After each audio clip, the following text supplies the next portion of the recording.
गुलबर्गा में कोरोना ने दायरे में दिन ब दिन इजाफा हो रहा है। गुलबर्गा में आज कोरोना के मजीद 3 पॉजिटिव केस सामने आए हैं। 3 नए मामलों के साथ गुलबर्गा में एक्टिव मामलों की तादाद 11 हो चुकी है।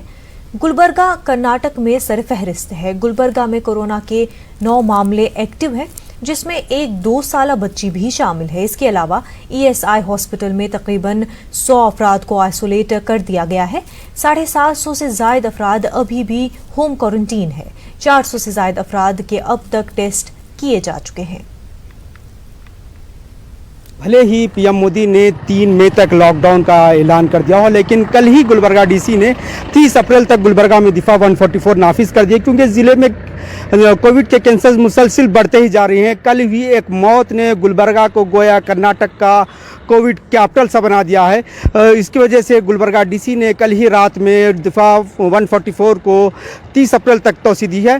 दिफा का इस 144 का असर भी नज़र आ रहा है। इस वक्त हम गुलबर्गा के मशहूर तिम्मापुरी सर्कल पर, जिसे सरदार वल्लभ भाई पटेल चौक भी कहते हैं, वहाँ पर ठहरे हुए हैं। मैं हमारे कैमरामैन से गुजारिश करूँगा थोड़ा सा बताएं किस तरह से यहाँ पर दिफा 144 नाफिज है। सड़क तो पूरी तरीके से वीरान है। यहाँ पर एक अहम सड़क है जहाँ से कई एक रास्ते जाते हैं। तकरीबन यहाँ से 5 से 6 रास्ते 6 रास्तों पर जाते हैं। कई एक शहर की सबसे मसरूफ़ तरीन सड़क है। इस वक्त पूरा लॉकडाउन का असर इस सड़क पर देखा जा रहा है। एहतियाती तौर पर यहाँ पर केएसआरपी की 3 टीमें ऑलरेडी शहर में गश्त कर रही हैं और 2 से 3 टीम जल्द से शहर में पहुंच सकती हैं, ताकि शहर में दिफा 144 के निफाज को हतमी तौर पर यकीनी बना सके, कोई उल्लंघन ना हो।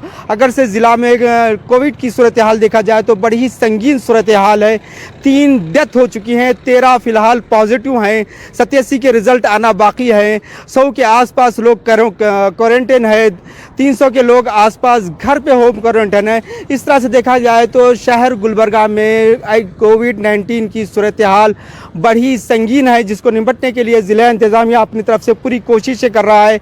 ईएसआई हॉस्पिटल और Gulbarga institute of medical sciences में तकरीबन 700 बेड्स इमरजेंसी के तौर पर तैयार किए गए हैं, जिसमें कोविड सस्पेक्टेड पेशेंट्स को रखा जा सकता है। इसके अलावा 40 वेंटिलेटर्स ज़िले में मौजूद है। इसके मजीद 44 वेंटिलेटर्स के लिए गवर्नमेंट को रिक्वेस्ट दी जा चुकी है। इसके अलावा 20 ventilator Gulbarga institute of medical sciences वो भी खरीद रहा है। इस तरह से देखा तो ज़िला इंतज़ामिया अपनी तरफ से कोविड-19 से निपटने की हर मुमकिन कोशिश कर रहा है, मगर फिर भी देखा जा रहा है कि लोग कुछ हद तक सिंसियर नज़र नहीं आ रहे हैं।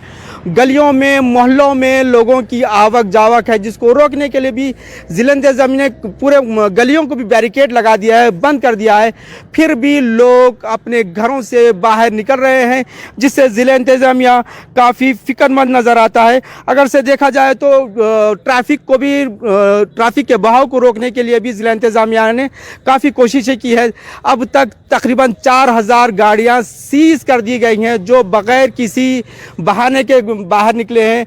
ऐसी 4000 गाड़ियों को सीज भी किया है। इसके अलावा 10 से ज़्यादा अफराद को बिला उज़्र बाहर निकलने पर गिरफ्तार भी किया जाए।